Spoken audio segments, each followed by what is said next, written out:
Hello friends, તમારું સ્વાગત છે મારી ચેનલ કૃષ્ણા ટેસ્ટી ટેબલમાં। તો ચાલો આજે બનાવીશું વેજીટેબલથી ભરપૂર ક્રિસ્પી ભજીયા। આ ભજીયામાં ના તો ઈનો વાપર્યો છે, ના તો કોઈ પણ જાતના સોડા વાપર્યા છે। ભજીયાનો સ્વાદ એવો છે કે એકવાર બનાવશો એટલે તમે મંચુરિયનને પણ ભૂલી જશો। આ મિક્સ શાકભાજીના ભજીયા સ્વાદમાં એટલા જ ટેસ્ટી બને છે, બધાને બહુ જ ભાવશે। સાથે તળતી વખતે આ ભજીયામાં બિલકુલ તેલ ના રહે એવી ટિપ્સ અને ટ્રીક સાથે ભજીયાને તૈયાર કરીશું। તો આ ભજીયા બનાવતી વખતે ફક્ત 10 જ મિનિટ લાગશે। તો ચાલો રેસીપી ચાલુ કરીએ। તો એકદમ ક્રિસ્પી અને સ્વાદમાં જબરજસ્ત ટેસ્ટી શાકભાજીના ભજીયા બનાવવા માટે મેં અહીંયા 3 નંગ જેટલા મીડિયમ સાઇઝના બાફેલા બટેકાને લીધા છે। તો આ બટેકાને આપણે બાફી થોડા ઠંડા કરી અને પછી આ રીતે પાવભાજીના મેશરથી મેશ કરી દેવાના છે। તો ભરપૂર માત્રામાં આપણે શાકભાજી વાપરવાનું છે, અને જે શાકભાજી ના ભાવતું હોય તેને તમે સ્કીપ કરી શકો છો। તો આ રીતે બટેકાને મેં મેશ કરીને લીધા છે। હવે શાકભાજીમાં 1 વાટકી જેટલી બારીક કાપેલી પાલક, 1 વાટકી બારીક કાપેલી કોબીજ, 1 વાટકી જેટલું બારીક કાપેલું ગાજર, અડધી વાટકી જેટલું બારીક કાપેલી ડુંગળી। જો તમે ડુંગળી ના ખાતા હોય તો સ્કીપ કરી શકો છો। હવે અહીંયા અડધી વાટકી જેટલા લીલી ડુંગળીના પાનને ઝીણા કટ કરીને લીધા છે। અડધી વાટકી જેટલા બારીક કાપેલા લીલા ધાણાને લીધા છે। 1 ચમચી ખમણેલું લસણ લીધું છે, જો તમે લસણ ના ખાતા હોય તો સ્કીપ કરી શકો છો। 1 ચમચી જેટલું ખમણેલું આદું લીધું છે, સાથે 2 ચમચી જેટલા બારીક સમારેલા લીલા મરચાના ટુકડાને લીધા છે। અહીંયા તમે 1 ચમચી જેટલી કસૂરી મેથી અથવા લીલી મેથી પણ યુઝ કરી શકો છો। અડધો વાટકો જેટલું બારીક કાપેલું કેપ્સિકમને પણ એડ કરી શકો છો, ના એડ કરવું હોય તો સ્કીપ પણ કરી શકો। સાથે મસાલામાં સ્વાદ પ્રમાણે 1 ચમચી જેટલું મીઠું તમે તમારા ટેસ્ટ પ્રમાણે વધારે કે ઓછું કરી શકો છો।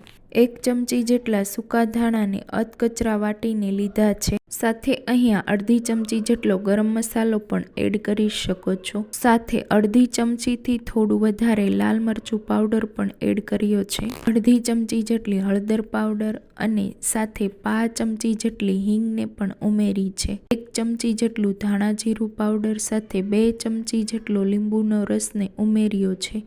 લીંબુના રસથી આ ભજીયામાં બહુ સારો એવો ટેસ્ટ આવે છે, તો તેને બિલકુલ સ્કીપ ના કરતા।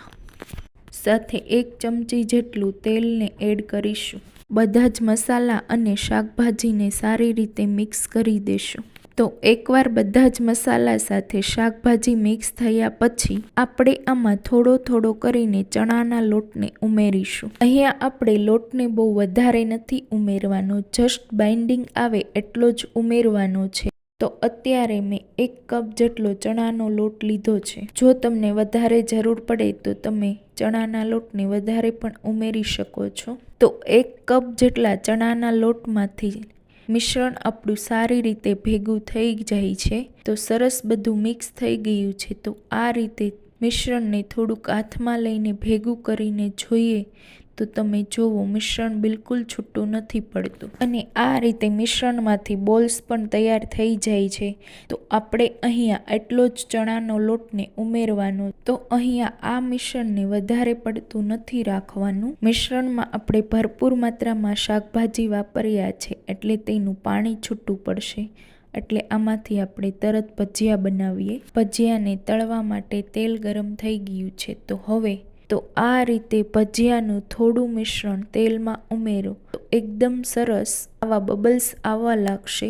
આપણું તેલ પરફેક્ટ રીતે ગરમ થઈ ગયું છે। તો આ રીતે મીડિયમ ગરમ તેલ થાય એટલે એક ભજીયાને ગરમ તેલમાં ઉમેરતા જશું, અને શાકભાજીના કારણે ભજીયાનો કલર બહુ ડાર્ક ના થાય તેના માટે તમારે શરૂઆતમાં જ્યારે ભજીયા ઉમેરો ત્યારે ગેસની ફ્લેમને મીડિયમ હાઈ રાખવાની છે, પછી ગેસની ફ્લેમને મીડિયમ કરી દેવાની। એકવાર ભજીયા સાઈડ થઈ જાય પછી ગેસની ફ્લેમને મીડિયમ કરી ભજીયા ક્રિસ્પી કુરકુરા થાય ત્યાં સુધી તળી લેશું। આ ભજીયાને આપણે થોડા ક્રિસ્પી કરવાના છે એટલે ખાવાની ખૂબ જ મજા આવશે। તો આ રીતે આપણે થોડી વારે ચમચો ફેરવતા રહીશું અને ભજીયાને એક બેચ તળાતા 5 થી 7 મિનિટ જેવો સમય લાગે. તો તમે જોવો આવા ખૂબ જ સરસ ક્રિસ્પી ગોલ્ડન બ્રાઉન કલરના થાય એટલે આપણા ભજીયા એકદમ સારી રીતે તળાઈ ગયા છે. તો હવે ભજીયાને આપણે કાઢી લેશું અને બધું જ તેલને નિતારી એક પ્લેટમાં લઈ લેશું. તો શરૂઆતમાં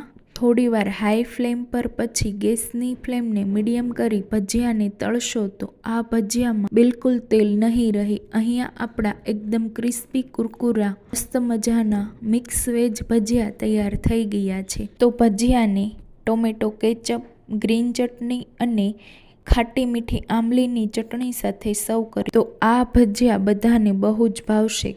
તો તમે આ મારી રેસીપી ફોલો કરી આ શિયાળામાં ગરમા ગરમ મિક્સ વેજ ભજીયા જરૂર ટ્રાય કરજો અને તમારા બધા જ ગ્રુપમાં મારા વિડીયોને શેર કરજો. આવા જ નવા વિડીયો જોવા માટે મારી ચેનલને સબસ્ક્રાઈબ કરી મારા વિડીયોને લાઈક અને શેર કરજો.